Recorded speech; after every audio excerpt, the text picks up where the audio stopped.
Ito, nilagay natin sa ginisang munggo. Itong alugbati natin. Ayan. Nag-decide na lang ako na ginisang munggo na lang ihalo. Ayan. Ito.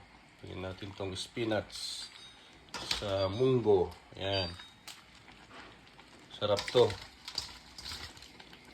Ngayon na naman ako nakatikim ng spinach.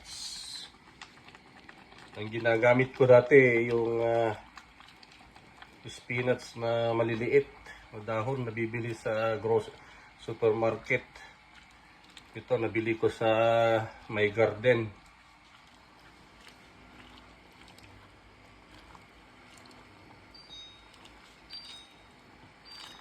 Ayan. Para kang nasa Pinas. Nahalo mo yung alugbati sa munggo. Ayan, luto na. Okay. Ready to serve. Mga kanayon. Hindi mo naman pwedeng lutuin to ng overcook. Ayan.